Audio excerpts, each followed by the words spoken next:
On va essayer d'apporter un peu de douceur dans tout ça. Vous êtes d'accord? Le Saint-Esprit est représenté comme une colombe, et cette colombe, elle vient, mais elle est puissante. Le Saint-Esprit, des fois, délivre dans la douceur, délivre dans le calme, délivre dans la confiance. Et je pense que ce matin, le Seigneur a des choses extraordinaires à vous communiquer. Il a des choses à vous dire parce que Dieu est un Dieu qui a promis des choses à son peuple. Et le thème de mon message, c'est les promesses. Nous avons tous, et je pense que celui qui ne lèvera pas la main sera peut-être pas juste avec lui-même, nous avons tous été déçus par des promesses que des personnes nous ont faites. Est-ce que c'est vrai? Et ces gens qui nous ont fait des promesses, peut-être qu'ils les ont fait trop vite.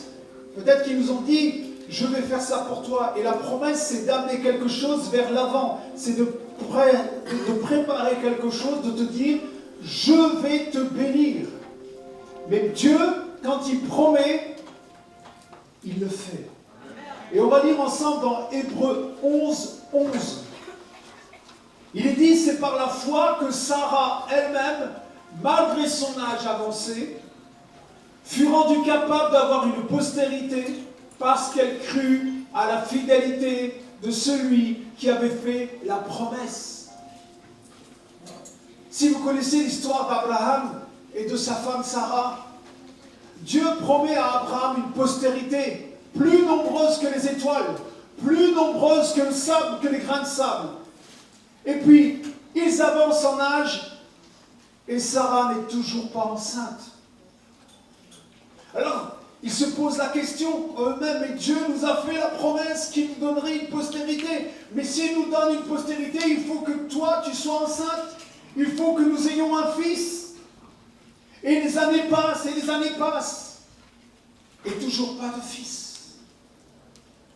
Alors Sarah a une idée extraordinaire, et on le paye encore aujourd'hui. C'est que Sarah a dit à Abraham, comme je ne peux pas enfanter, tu vas aller vers ma servante Agar. Elle peut avoir un bébé. Et c'est là qu'est né Ismaël. Certes, qu'il est né du père Abraham, mais il n'est pas né de Sarah. Aujourd'hui, le conflit qu'on a aujourd'hui dans le monde spirituel, c'est Ismaël, Isaac. Mais Dieu ne voulait pas simplement reconnaître Ismaël, il voulait reconnaître Isaac. Ce que Dieu voulait, c'était Isaac. Et Sarah a dit, comme Dieu n'accomplit pas sa promesse, on va aider Dieu à accomplir sa promesse. Combien de fois Dieu vous a fait une promesse et vous avez voulu l'aider à accomplir sa promesse? Et vous vous êtes retrouvés dans des difficultés. Parce qu'on veut aider Dieu à accomplir ce qu'il nous a promis. C'est pas comme ça que ça marche. Alors on essaie de trouver des combines, des solutions, et c'est ce qu'a fait Sarah. Et c'est là qu'est née la première femme porteuse. Et là, le problème aujourd'hui, on le paye. On est toujours en recherche d'identité. Moi, je sais que quand j'ai grandi dans ma famille était musulmane, eh ben, je recherchais ma propre identité.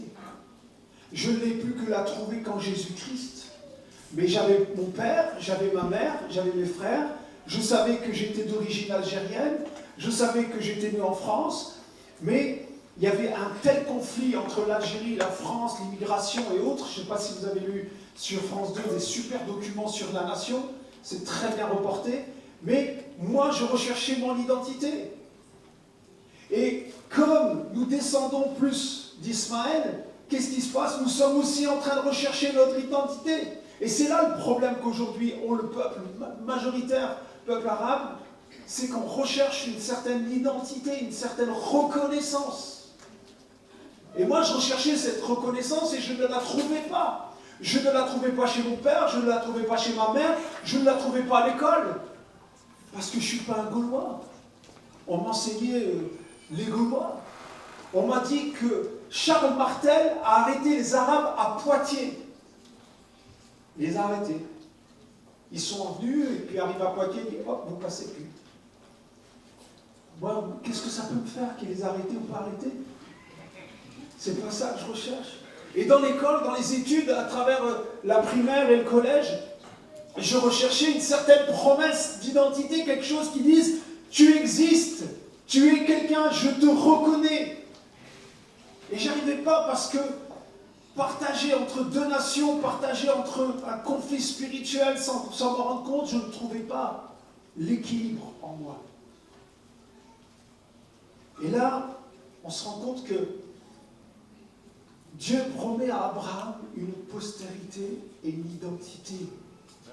La seule identité et la seule prospérité qu'on peut avoir, c'est en Jésus-Christ. Vous pouvez la chercher où vous voulez, vous ne la trouverez pas. Hébreux 6, 11, 15. Il est dit, nous désirons que chacun de vous montre le même zèle pour conserver jusqu'à la fin une pleine espérance. Regardez ce qu'il y a dans le mot promesse. Regardez, on a le mot zèle, on a le mot espérance, en sorte que vous ne vous relâchiez point et que vous imitiez ceux qui par la foi, la persévérance, héritent des promesses. Lorsque Dieu fit la promesse à Abraham, ne pouvant jurer par un plus grand que lui, il jura par lui-même et dit « Certainement je te bénirai, je te multiplierai et je multiplierai ta postérité. » Et c'est ainsi qu'Abraham, ayant persévéré, obtint l'effet de la promesse. Waouh! Dans le mot promesse, il y a zèle, espérance, le courage, foi, persévérance, et on hérite et on multiplie. Quand Dieu dit quelque chose, il le fait. Il y a une promesse que Dieu a faite à chacun d'entre vous. Mais pour que la promesse s'accomplisse, il faut, mon frère et ma sœur, que tu aies la foi. Si tu n'as pas la foi, la promesse ne peut pas s'accomplir. Et ce qui s'est passé avec Abraham, c'est qu'il avait la foi de ce que Dieu lui disait, que je vais multiplier ta prospérité. Mais à cause du temps, il a eu peur, il s'est dit, je n'aurai pas d'enfant jusqu'au jour où le Seigneur lui dit, c'est pas Ismaël que je vais bénir, même si j'aime Ismaël. Moi, quand je promets quelque chose, je promets une chose et je la fais bien. Et Dieu voulait que la promesse s'accomplisse avec Abraham et Sarah. Pourquoi? Vous auriez pu dire, de toute façon, il a quand même un fils, Ismaël. La bénédiction reposait sur qui? Sur Abraham. Mais non. Quand Dieu unit deux personnes, un couple, la bénédiction ne repose pas que sur l'homme ou que sur la femme. Quand tu fais une alliance avec ton épouse ou ton époux, vous devenez un. Et la bénédiction ne repose pas sur l'un et sur l'autre, elle repose sur les deux. Et les deux font un. Et Dieu voulait que la promesse s'accomplisse, Sarah et Abraham, parce que c'était la descendance jusqu'à Jésus-Christ. Il y avait toute cette lignée de descendance. Et le diable avait compris que s'il arrêtait par un moyen quelconque l'héritage spirituel par lequel Christ serait venu, il aurait gagné. C'est pour ça qu'Isaac devait naître. C'est pour ça que Dieu voulait que cette lignée soit bénie. Parce que Dieu avait un plan dès le départ. Il avait le plan que par Abraham et Sarah naîtrait la descendance jusqu'à Jésus-Christ. C'est pour ça que le diable savait, et très bien, il est dans les détails. Et quand vous recevez une promesse de la part du Seigneur pour ta vie, pour ton travail, pour ton mariage, pour tes enfants, essaie de voir où est-ce que le diable a planté des clous dans ta vie. Je vais vous raconter une petite histoire pour faire juste une petite introduction. Un jour, quelqu'un a dit « Oh, j'aimerais avoir une belle maison, mais je n'ai pas beaucoup de moyens. » Alors il commence à prier, à prier, à prier. Et puis rien ne vient. Et Dieu dit « Attends, je te bénirai. Aie confiance en moi. J'honore toujours ceux qui me servent. Sois confiant. » Et cette personne attendait, puis jusqu'au jour où elle tombe sur une annonce, très belle maison à vendre. Très belle maison. Une villa de rêve, avec jacuzzi, piscine, salle de tennis, un quartier sans bruit. Ça, calme. Pas de squatter, pas de hit-hit. Vous savez, les Hittite, c'est ceux qui mettent les pieds sur les murs. Ils tiennent le mur. Le mur, il ne va jamais tomber, mais ils le tiennent quand même. Et puis, la vue sur la mer. Et puis, un peu plus loin, vous avez une petite colline verdoyante. Et cette maison est à vendre. Et la personne tombe sur l'annonce et il dit « Ouais, Dieu m'a béni. Je vais essayer d'acheter cette maison. » Il se renseigne et la personne dit « Oui, cette maison est bien à vendre. Mais elle n'est pas chère. Elle est à 1 euro. » Waouh! Il y a un loup derrière. 1 euro, cette maison? Oui, oui. Les autres ont refusé parce que moi, il y a une condition. Oui, c'est laquelle? Vous voyez, ça c'est la maison, et dans cette maison, la salle principale, il y a un clou sur le mur. Moi, je veux bien vous vendre la maison, mais le clou m'appartient. Je suis propriétaire de ce clou. Et dans chaque pièce de la maison, il y a un clou, et dans chaque pièce, je suis propriétaire que du clou. Le reste, vous pouvez l'occuper. Qu'est-ce qu'un clou? Je signe. Et la personne signe. Et puis, pendant 1 an, il profite de la maison tranquillement. Il jouit des bienfaits de la maison. Il invite. Et un jour, il fait une grande fête chez lui. Une grande fête. Il invite tous ses amis. Et voilà que le propriétaire arrive et frappe. Oui, je viens voir mes clous. Oui, mais j'ai des invités. C'est dans le contrat. Je vous ai promis de vendre la maison à 1 euro. Oui. On était d'accord que les clous m'appartiennent. Oui. Donc, je veux aller voir mes clous. Dans chaque pièce de la maison. Mais dans chaque pièce de la maison, il y avait des bonnes odeurs de cuisine, épicées, comme à l'africain, tu vois. Hein, moi, je ne peux plus manger les épices. Mais il y avait du jouez, louvienne. C'est quoi un peu la cuisine africaine? Il y avait du tagine, il y avait tout, tu vois, les bonnes odeurs de barbecue, de sardines. Tout le monde était content, tout le monde dansait comme vous avez fait là. Il dansait et tout. Et lui, il vient et il sort de son camion des sachets. Et dans chaque sachet, il y a du poisson pourri. Mais pourri de chez pourri. Hein. L'odeur à 15 km. Et puis, il accroche les poissons sur tous les clous de la maison. L'odeur est tellement insupportable. Et puis, la personne dit, oui, mais vous ne pouvez pas les... Je suis propriétaire de quoi? Les clous sont acquis. Et je fais ce que je veux. Bien, ils suivent. Et là, la personne dit, oui, bon, peut-être qu'une soirée, il va le laisser, et puis il met des produits, et la personne, tous les jours, vient et change les poissons, les odeurs. Et parfois, il met des odeurs, laisse tomber. C'est les odeurs du péché. C'est ce que Satan fait quand il prend possession de nos cœurs. Quand il nous fait des promesses qui nous piègent. Quand il nous dit, je vais te bénir, je vais te donner ça. Vous vous souvenez quand le diable a dit à Jésus, si tu te prosternes devant moi, tous ces royaumes, je te les offrirai. Il n'a pas honte de dire ça, car tout appartient à Dieu. Il ose offrir à Dieu ce qui est à Dieu. Et le diable veut justement prendre possession de vos cœurs. Il veut polluer les promesses que Dieu a faites dans vos vies. Et si cet homme avait écouté Dieu, peut-être qu'il n'aurait pas eu cette belle maison, mais il aurait eu une maison où il y a la paix, où il y a la présence de Dieu, où il y a la grâce de Dieu, où il y a la guérison de Dieu. Et peut-être que tu viens pour la première fois et tu te dis, mon cœur est peut-être pollué par des promesses qui m'ont été faites, par des promesses qui m'ont été dites. Et peut-être que j'ai laissé au diable de planter des clous dans tous les espaces de mon corps, dans mon cœur, dans ma famille, dans mon entourage, avec mes amis. Et je n'arrive plus à profiter de cette demeure. Je n'arrive plus à vivre normalement parce que tout est pollué en moi. Parce que le diable vient chaque jour renouveler en moi ces mauvaises odeurs. Parce que je n'ai pas écouté les promesses de Dieu. Parce que j'ai écouté la voix de l'ennemi. Et la voix de l'ennemi disait à Sarah, mais tu as Agar. Tu veux un fils. On peut s'arranger. Tout peut s'arranger. On peut régler ton problème. Moi, les gens, quand ils viennent me voir, quand il y a un problème, ils me disent, il y a un problème, hein, ils me disent, t'inquiète.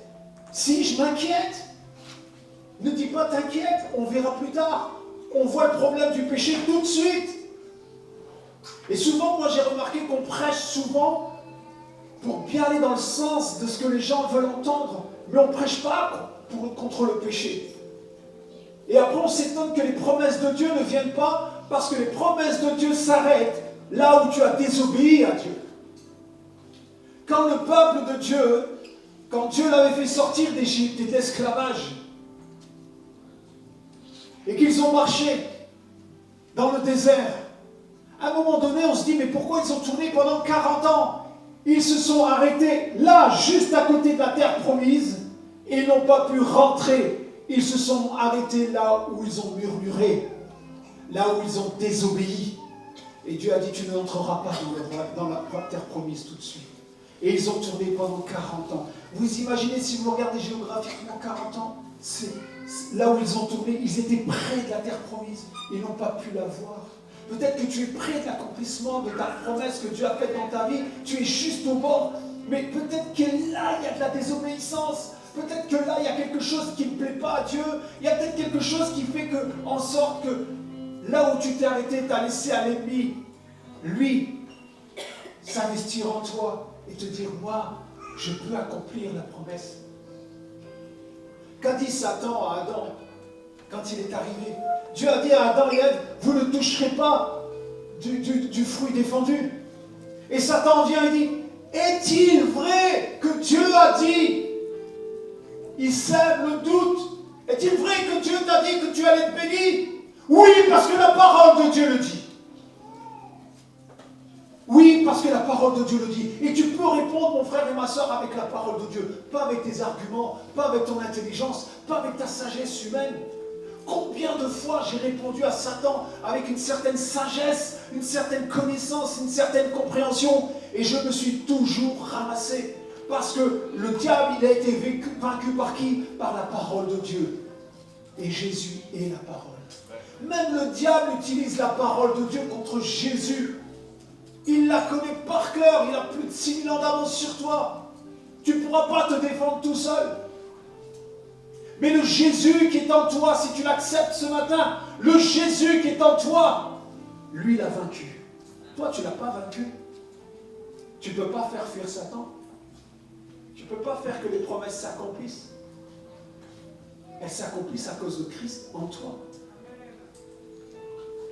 Et Jésus dit, celui qui est en moi et en qui porte beaucoup de fruits, c'est dans l'évangile de Jean 15.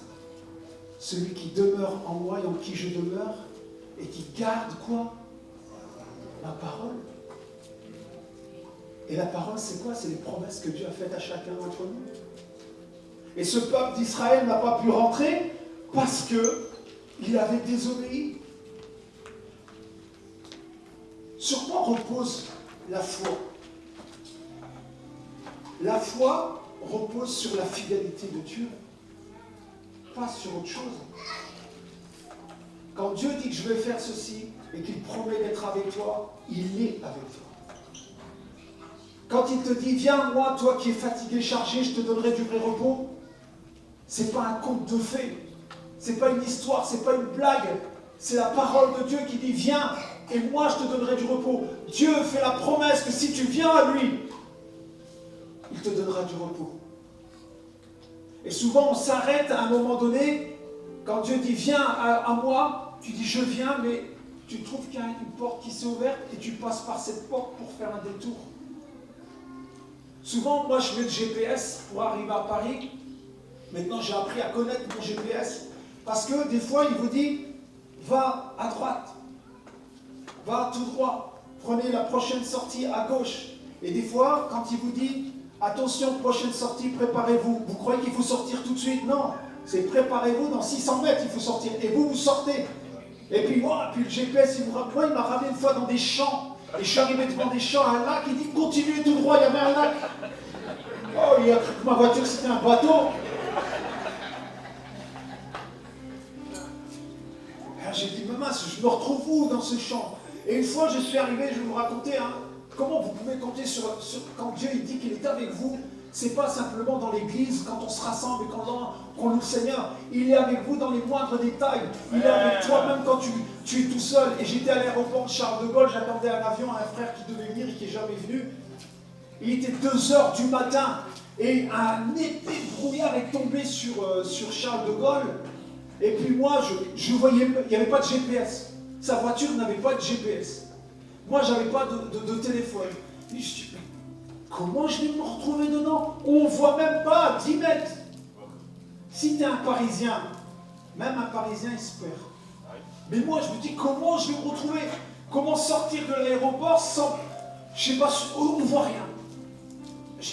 Et j'ai simplement dit, je vous assure, c'était une petite prière toute simple, c'était pas un truc, c'était Seigneur, remets-moi sur la A1, autoroute du Nord, remets-moi sur la A1.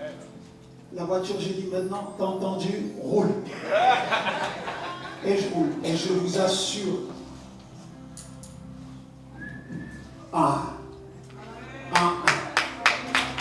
dans le brouillard, Dieu il a des yeux pour t'éclairer. Et si dans ta vie il y a du brouillard, sache que Jésus est la lumière. Amen. Et c'est ça les promesses qu'il faut s'accaparer. La parole de Dieu contient de nombreuses promesses concernant notre vie, notre domaine de vie, présent, avenir terrestre et céleste. Il y a plus de 366 promesses dans la parole de Dieu, bien plus encore. Si tu prends tous les lettres de l'alphabet, si tu prends toutes les promesses que Dieu a dit, dès le commencement, au commencement, Dieu créa. Dès le commencement, Dieu te connaissait toi, il savait qui tu es. Et sur toi, il y avait déjà des promesses de bénédiction. Amen. Regardez cette parole que Dieu a dit dans 2 Pierre 1, 3, 4. C'est l'un des versets bibliques que je préfère le plus, bien que la parole de Dieu est une nourriture pour notre âme, notre corps, notre esprit.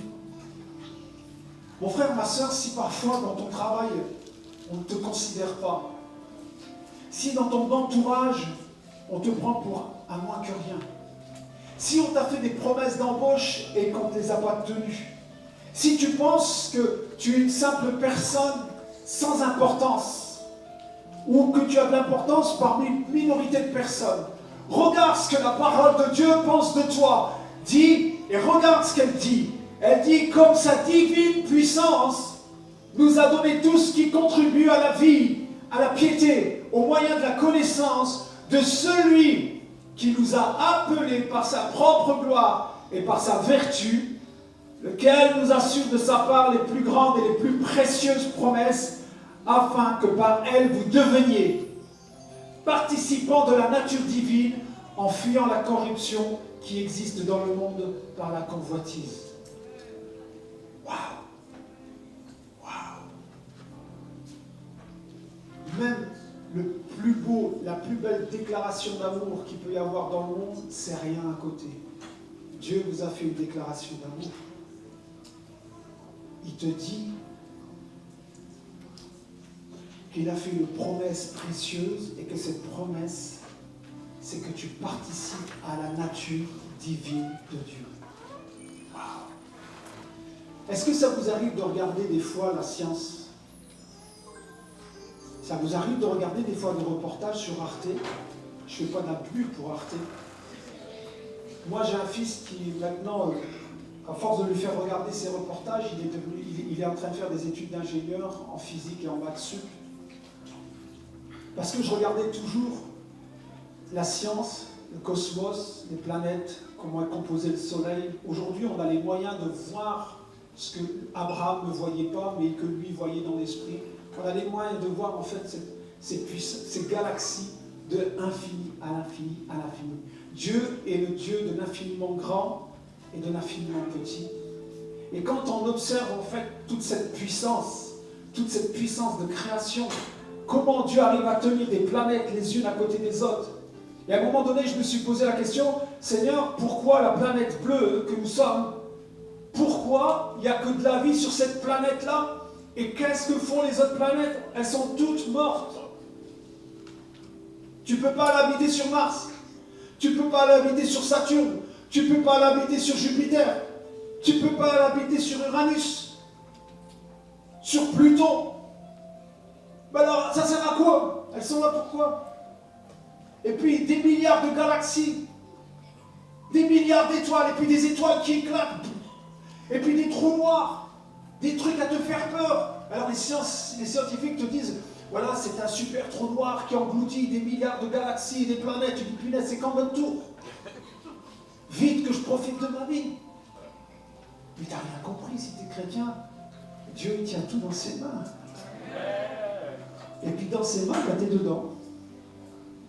Et quand tu vois la complexité de cette créativité, la complexité de la création, le système solaire, le système galactique, tu dis, oh, j'ai trop mal à ma tête. Waouh, ça chauffe tellement. Et puis il y a des gens qui font des calculs, pour arriver à quoi? On n'a pas la solution.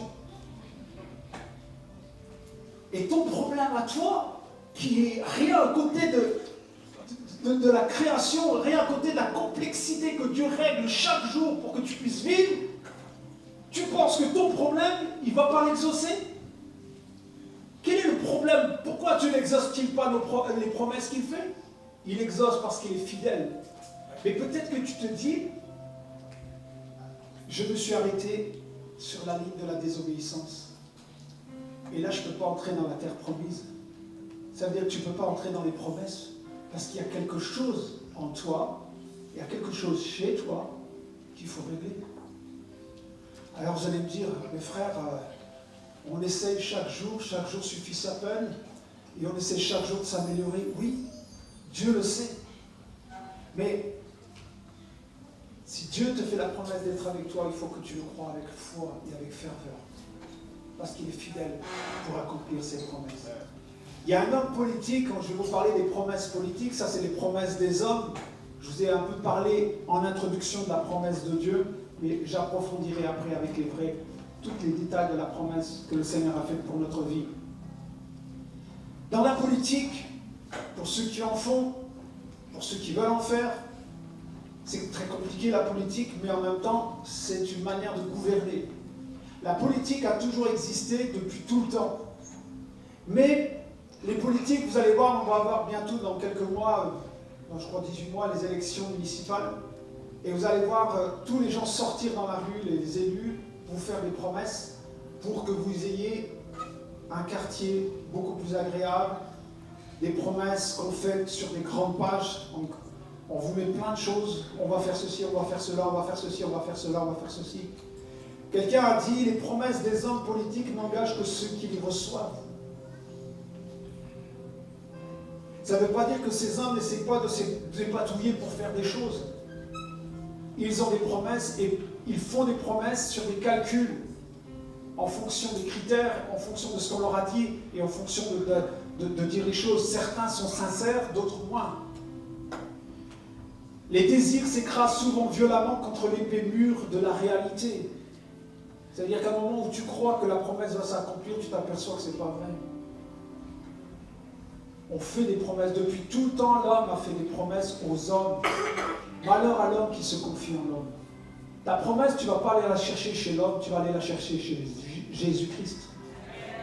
Tu vas aller la chercher au fond de son cœur. Tu vas aller chercher la promesse que Dieu a pour toi, pour ton travail. Tu vas aller chercher la promesse pour ta guérison. Tu vas aller chercher la promesse pour ta famille. Tu vas aller chercher la promesse pour ton salut parce qu'il a promis des choses et tu es, toi, un héritier. Et tu peux dire à Dieu, il est écrit dans ta parole, Seigneur, que tu me bénirais. Il est écrit que celui qui impose les mains aux malades, les malades seront guéris. Il est écrit que si je viens à toi, Seigneur, je n'aurai plus jamais de larmes. Tu essuieras toute larme de mes yeux et la mort ne sera plus. Tu as promis, Seigneur, tu l'as dit. Et comme Dieu est fidèle, il ne peut qu'exaucer ta prière. Et la prière, Dieu exauce la prière des cœurs sincères. Peut-être que tu pries sans te rendre compte, mais au fond de toi, il manque de la sincérité. Tu deviens un homme ou une femme qui prie comme un religieux. Dieu n'exauce pas la religion. Dieu désire la relation. Et Dieu accomplit sa promesse que dans la relation. Et puis il y a les promesses de mariage. On va parler un peu des promesses d'homme. Se marier, c'est d'abord se faire la promesse de construire une vie harmonieuse sur le long terme, une vie qui ait du sens. En devenant mari et femme, les époux promettent d'associer en complémentarité. C'est également prendre un engagement authentique vis-à-vis de l'autre. À une époque où le mariage n'est plus perçu comme une obligation sociale, les époux choisissent toute liberté de se promettre amour, fidélité, solidarité, assistance, respect. Des fois, j'entoure des gens pour le mariage. Des fois, j'ai des entretiens avec des jeunes qui veulent se marier. Je dis, est-ce que tu sais ce que c'est que le mariage? Ouais, je l'aime, je suis fou d'elle. Non, c'est pas ça. C'est pas ça le mariage. Oui, mais je l'aime, je pense que je veux me marier pour montrer que je suis un homme. Non, là, t'as rien compris du tout. Il faut que je t'explique ce que c'est que le mariage. Est-ce que tu penses être fidèle à ta femme? Est-ce que tu crois que si tu l'épouses, tu vas être solidaire, tu vas la protéger, tu vas la respecter? Est-ce que tu penses qu'entre toi et elle, il y aura une certaine confiance, une confiance solide? C'est ça qu'il faut construire dans le mariage des promesses. C'est pas construire, on va à la mairie, on fait la fête, tout le monde danse, on a mangé le gâteau. Combien de mariages comme ça se sont faits, combien se sont écroulés? Parce que les gens se sont mariés, parce que les familles disaient c'est normal, il faut qu'il se marie, le garçon il est grand, il est temps qu'il fonde une famille. Mais si tu n'as pas compris les bases du mariage selon la parole de Dieu, tu n'as rien compris. Dieu demande à ce que dans le mariage, il y ait de l'amour, il y ait de la fidélité, il y ait de la solidarité, il y ait de l'assistance, il y ait du respect, il y ait de la liberté, il y ait de la confiance. C'est ça les vraies bases du mariage. C'est pas pour le meilleur et pour le pire. Tu te maries pour le meilleur. Et parfois, ton épouse, si elle devient... Moi, j'ai été en Suisse chez un frère. Et ce frère, il a eu comment on appelle ça? Une rupture cérébrale, quelque chose, ce qui fait qu'il s'est retrouvé en fauteuil roulant. Sa femme l'aime toujours. Elle prend soin de lui. Parce que tant qu'il était viril, il pouvait faire plein de choses, mais le jour où il a eu un problème, j'ai regardé ce couple, je suis revenu 2-3 fois en Suisse, j'ai toujours vu cette femme prendre soin de son mari. Jusqu'à la mort. On lâche rien. Quand on est marié, on est marié. On se marie parce que Dieu, quand tu fais la promesse, Dieu entend les promesses que tu fais. Et si tu ne tiens pas tes promesses vis-à-vis des autres, ne t'attends pas à recevoir d'autres promesses. Puisque toi, tu n'es pas fidèle dans les promesses. Comme je t'ai dit, tu t'es arrêté sur la ligne de la désobéissance. Et peut-être que tu as promis, tout à l'heure j'ai dit levez la main ceux qui ont reçu des promesses et qui ne se sont pas accomplis. Avez-vous le courage de lever la main si vous avez fait des promesses que vous n'avez pas accomplies? Levez la main, soyez courageux devant Dieu. Vous allez comprendre pourquoi, c'est bien. Peut-être que les promesses que vous avez faites à des personnes vous dépassent. Elles vous dépassent. Vous dites, voilà, j'ai promis certaines choses, mais la personne qui est là attend, parce que toi, tu as un témoignage. Elle attend que toi, tu sois un témoignage, que tu accomplisses ta promesse. Mais tant que tu n'as pas accompli ta promesse, tu peux toujours venir chanter. Tu peux toujours venir te réjouir. Mais au fond de toi, il y a le clou qu'il faut enlever, que le diable a posé et dire, hé, tu as fait une promesse. Et tu réclames à Dieu des choses que toi, tu ne donnes pas aux autres. Alors, ce qui serait bien de faire, c'est de dire, d'aller voir la personne. Moi, une fois, j'ai fait une promesse à quelqu'un et j'ai dit, ouais, ça m'a dépassé. Seigneur, ça m'a dépassé. Et le Seigneur m'a dit, ben, va voir la personne. Demande-lui pardon. Parle avec elle. Et vois ce que tu peux faire. Je suis allé voir la personne, j'ai dit, je te demande pardon, j'ai parlé trop vite. Comment puis-je réparer cette erreur? Voilà, je pensais qu'à un moment donné, je pouvais le faire et je ne peux plus le faire. Mais je voudrais, peut-être que je t'ai blessé. Peut-être que ton cœur est en souffrance et peut-être que tu me regardes différemment. Mais je ne voudrais pas que tu me regardes différemment parce que je voudrais être sincère avec toi. Et je te demande pardon. C'est pas compliqué. C'est une démarche de vie, c'est une démarche de bénédiction. Vous vous libérez, vous, de la promesse que vous avez faite. Et en même temps, vous libérer la personne qui attend la promesse et qui souffre de vous voir ne pas accomplir ce que vous avez dit. Voyez-vous jusqu'où ça va la promesse? C'est très important. Je vais vous raconter une histoire. C'est une fille qui a... Regardez, quand on manque de promesses, ce qui peut arriver dans la vie d'une personne. Et c'est une histoire vraie, c'est un vrai témoignage. C'est une jeune fille, je ne donnerai pas le nom. Elle a rencontré un garçon. Et ce garçon lui a promis monts et merveilles. Et il lui a tellement monté la tête, il lui a tellement promis de belles choses, il l'a tellement manipulé qu'elle a cru à son amour. Il lui a tellement démontré de l'amour pour elle qu'il a réussi à coucher avec elle. Et elle pensait qu'à travers cela, en offrant son corps, cet homme l'aimerait encore plus et qu'il concrétiserait par un mariage. Et cette jeune femme, s'est retrouvée un jour où la personne l'a abandonnée. Une fois qu'il avait abusé d'elle, c'était terminé. Cette femme est restée avec cette promesse de mariage de cet homme. Elle est restée avec le mensonge. Les clous sont venus clouer toute sa vie, son cœur, son amour, ses sentiments, ses émotions, son amour propre. Elle s'est sentie humiliée. Elle ne savait pas comment devant sa famille expliquer cette situation. Tous ses amis pensaient que ce garçon allait l'épouser et elle s'en vantait, qu'elle préparait son mariage, qu'elle allait faire ceci. Elle a fini dans une grande dépression et cette jeune femme a fini prostituée sur les trottoirs par la dépression. Cette femme qui était promue à un mariage, à une vie de famille, à cause des promesses qui n'ont pas été tenues, à cause des mensonges, cette femme, cette vie a été détruite par un homme. Et par contre, ça peut être aussi une femme qui peut détruire la vie d'un autre. Pas spécialement un homme.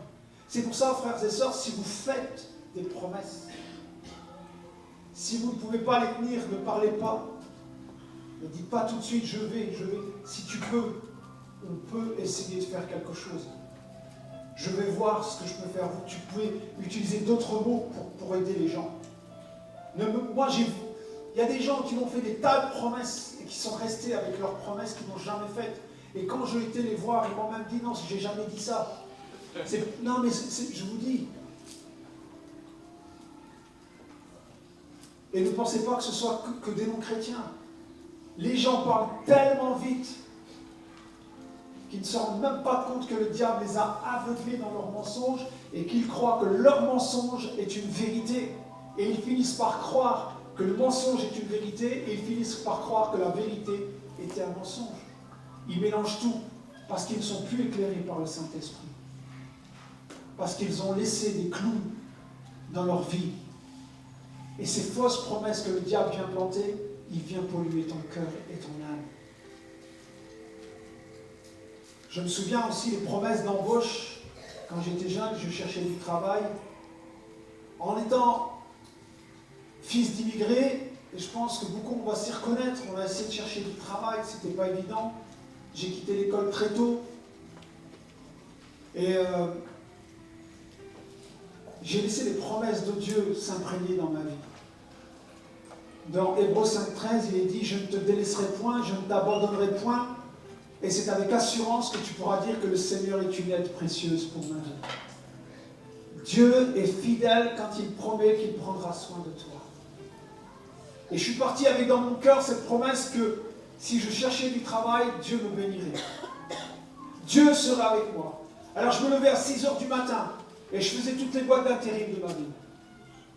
Jusqu'à midi, c'est comme si j'allais travailler. Je ne pouvais pas rester chez moi à essayer de dormir sachant que je n'ai pas de travail. Il fallait absolument. Et j'allais au café-bar chrétien, je faisais l'évangélisation, je parlais du Seigneur, je travaillais ma musique, mais je disais Seigneur, donne-moi un travail. Et les premiers travails qui sont venus sont des travails pénibles. Ne pensez pas qu'on vous donne tout de suite un travail dans un bureau avec une secrétaire. Ça n'existe pas, ça. Il fallait faire les études avant. Et moi, je n'avais pas eu cette chance de faire ces études. Alors du coup, je me suis retrouvé dans une grande usine C'était les anciennes usines textiles où on travaillait à la chaîne sur des grosses machines. Et toute la journée, il y avait du bruit. Et on m'avait expliqué, voilà, tu fais ça.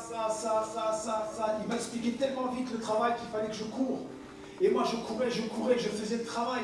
Mais je me dis, tant que j'ai du boulot, c'est bon, c'est une promesse. Et puis, on cherche toujours à être embauché. Et puis, on venait me dire, si tu fais ça, tu vas voir, tu vas être embauché. Alors moi, je faisais 3 fois le travail des autres. Des fois, je faisais le travail des autres. Je me dis, ouais, si tu ramasses ça, tu vas voir, je vais parler pour toi. Il n'y a personne qui parle pour toi. Au contraire, il est trop. Parce que le jour où il faut licencier, tu es le premier à partir. Tu es le dernier à rentrer, mais tu es le premier à partir. Et puis moi, j'ai continué à travailler. Et puis, tu sais ce que m'a dit Dieu? Il m'a dit, dans ce bruit-là, loue mon nom, chante ma gloire. Alors, il y avait tellement de bruit, je me suis dit, si je chante, ils ne vont pas m'entendre. Il n'y a que le Seigneur qui peut m'entendre. Alors, je chantais les louanges du Seigneur. Et puis les gens disent, mais il parle tout seul. Alors, des fois, à la pause, quand on allait manger, il dit, tu as un problème? Je dis, non. Tu sais que ça se soigne, hein? Je lui dis, oui, quel problème? Il m'a dit, mais tu es devant la machine, tu parles à la machine? Elle va tout seul. Je dis, non, je parle à Jésus. C'est une machine? Non, c'est pas une machine. Jésus, c'est Dieu. Et moi, je chante, parce que plutôt que je préfère chanter que boire. Parce que eux, pour décompresser, il fallait qu'ils boivent. Et moi, il fallait que je chante. Et je dirigeais la louange dans mon église, et le responsable de l'entreprise m'a fait faire les 5-8. Je ne sais pas ce que c'est que les 5-8. Vous faites des équipes. Des fois, vous faites journée, des fois, vous faites de nuit, des fois, vous faites l'après-midi, des fois, vous faites le matin. Vous êtes complètement déréglés dans les équipes. Et des fois, je travaillais de nuit, et ça tombait le samedi. Et je travaillais de nuit, et je devais diriger la louange le dimanche. Et donc, comme je travaillais de nuit, eh ben, moi, je préparais la liste de la louange devant une machine, des presses. Et moi, je prêchais, je chantais. Et des fois, je prêchais. Et je prêchais comme si j'étais devant des gens qui avaient besoin d'écouter Jésus. Et ils m'ont tous pris pour un fou. Et il est fou, mais laisse-le tant qu'il fait son boulot. Je préfère avoir un fou qui parle à la machine que quelqu'un qui glande et qui boit. Voilà. Alors, lui, il bosse. Et des fois, j'oubliais la pause. Et puis, j'écrivais sur un papier. Les gars, qu'est-ce que tu écris sur un papier? J'y vais la liste des chants pour dimanche le culte. Mais tu vas aller dormir après avoir servi Dieu. Je vais d'abord aller louer le Seigneur et après j'irai dormir. Donc je rentrais chez moi, je prenais ma douche, mon petit déjeuner, je partais à l'église et on avait des moments de louange extraordinaires à tel point que vraiment la présence de Dieu était forte. Jamais la présence textile, non.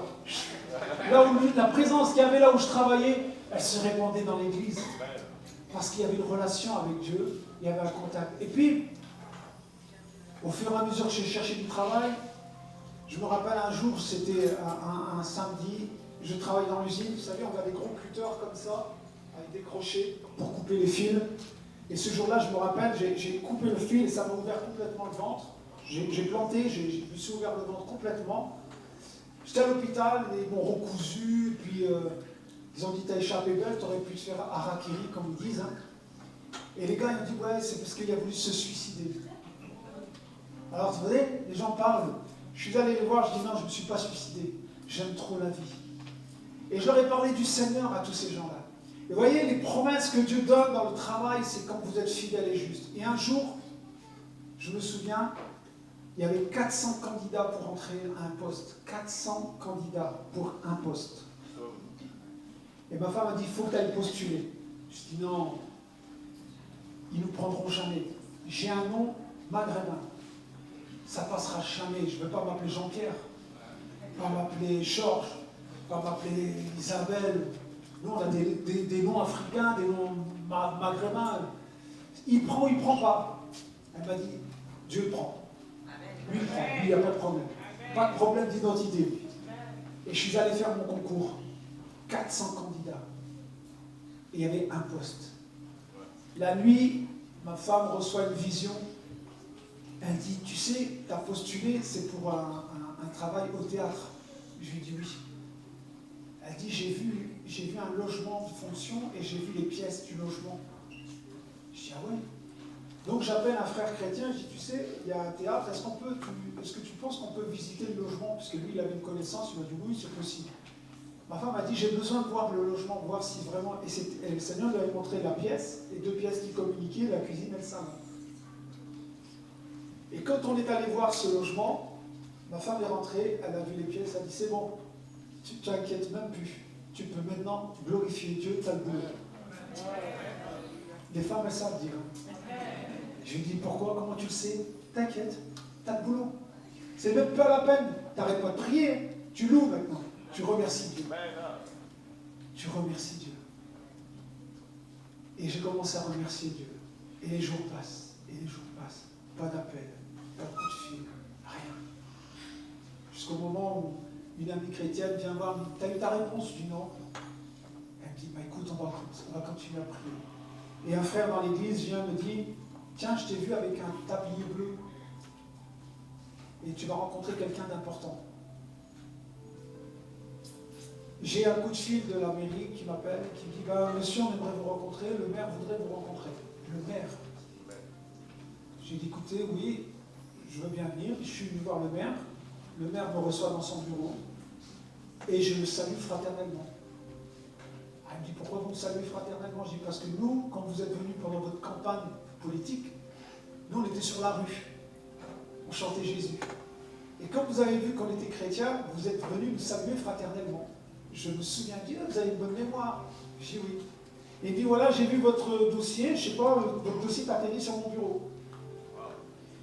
Et j'ai vu que, voilà, à cette époque, sur 1600 employés dans la ville, il y avait 2 Maghrébins. Il y avait un élu et une secrétaire. Les Maghrébins issus d'immigration ne rentraient pas. Pourtant, on a fait l'armée, mais on ne rentrait pas. Et c'est pour vous dire comment Dieu a fait les choses. Et j'ai dit au maire, monsieur le maire, si vous ne permettez pas aux enfants d'immigrés comme nous, qui sommes français, d'entrer dans la fonction publique, vous ne pouvez pas éviter de la bénédiction. Mais il m'a dit, vous n'êtes pas musulman? Je dis non, je suis chrétien. Il m'a dit, c'est intéressant ce que vous dites. J'ai dit, écoutez, moi j'ai fait l'armée, je respecte la France, c'est comme mon pays. On n'a pas l'impression d'être accepté. Alors il faut que vous fassiez quelque chose. Cet homme-là a repris tous les dossiers. J'ai été appelé pour le poste. Et ça en est suivi de toutes ces personnes maghrébines issues d'immigration français qui sont rentrées.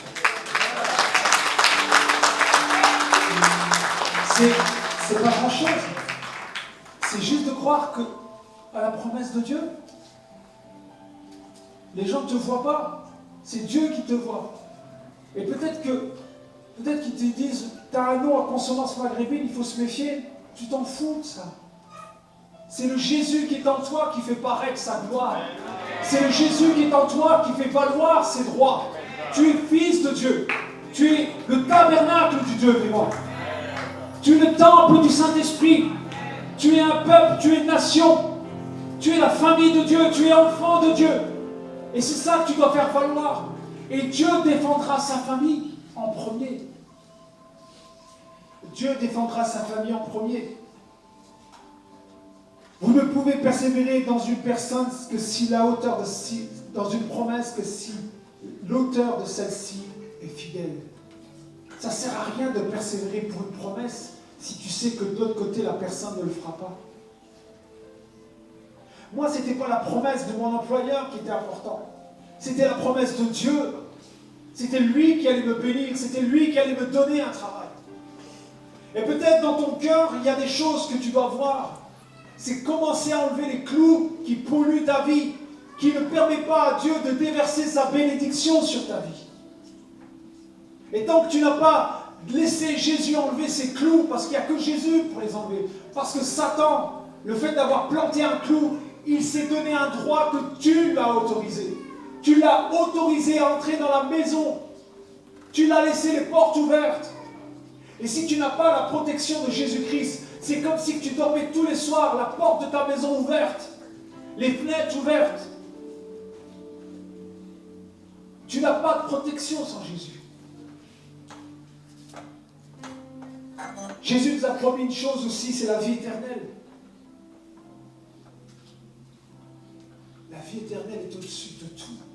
C'est une promesse qui te dit que tu ne mourras jamais. Dans Jean 3,16, une des merveilleuses promesses que Dieu a faites à l'humanité. Car Dieu a tant aimé le monde qu'il a donné son Fils unique, afin que quiconque croit en lui ne périsse pas, mais qu'il ait la vie éternelle. Nous étions morts dans nos péchés. Mais Dieu qui est riche en miséricorde, à cause du grand amour dont il nous a aimés, nous a rendus à la vie avec Christ. C'est par grâce que vous êtes sauvés. Il nous a ressuscités ensemble. Et il nous a fait asseoir ensemble dans les lieux célestes en Jésus-Christ. Dans Éphésiens 2, 4, 6, la foi des élus de Dieu à la connaissance de la vérité qui est selon la piété repose sur l'espérance de la vie éternelle promise dès les plus anciens temps par le Dieu qui ne ment point. C'est dans Tite 1, 2. Dieu ne ment pas. Jésus nous a laissé un héritage qui ne peut ni se corrompre, ni flétrir, là où la rouille et le voleur ne peuvent dérober. Dieu nous a laissé un héritage en lui, il nous a fait une promesse que si nous venons à lui, les choses anciennes sont terminées et les choses sont devenues nouvelles. Nous sommes devenus des nouvelles créatures en Jésus-Christ. Et la promesse de Dieu commence là où tu obéis. Elle commence là où tu reconnais ta désobéissance. Elle commence là où tu reconnais la puissance de Dieu. La promesse de Dieu va venir sur toi dès l'instant où tu vas reconnaître qui est Jésus pour toi. Et comment tu désires le suivre? Est-ce que tu désires suivre Jésus selon les principes religieux ou est-ce que tu désires le suivre avec ton cœur? Si tu veux hériter des promesses que Dieu a faites, l'héritage que Dieu t'a laissé, parce que, et encore, je parlerai un peu plus loin de l'héritage que Dieu nous a donné dans le ciel, mais d'abord, l'héritage spirituel, c'est-à-dire les dons du Saint-Esprit. Tu reçois le Saint-Esprit aujourd'hui. Tu reçois le gage de ton héritage et de ton salut, parce que le Saint-Esprit vient en toi et il te rappelle tout ce qui est Jésus, tout ce que le Père a fait pour toi. Et il témoigne à ton esprit qui est Dieu. Il y a une place auprès de Jésus. Jésus a dit, il y a une place auprès de moi. Si cela ne serait pas, je vous l'aurais dit qu'il n'y aurait pas de place. Mais je vous dis qu'il y a une place. Lorsque nous quittons notre corps, dans Jean 14, versets 2 à 3, chapitre 14, il y a plusieurs demeures dans la maison de mon Père. Si cela n'était pas, je vous l'aurais dit. Je vous ai préparé une place et lorsque je m'en serai allé et que je vous aurai préparé une place, je reviendrai et vous prendrez avec moi afin que là où je suis, vous y soyez aussi. Waouh! Qui veut être auprès de Jésus? Et qui ne veut pas être auprès de Jésus? J'aurais qu'à lever la main, je lui pose les mains. Il y a besoin de délivrance.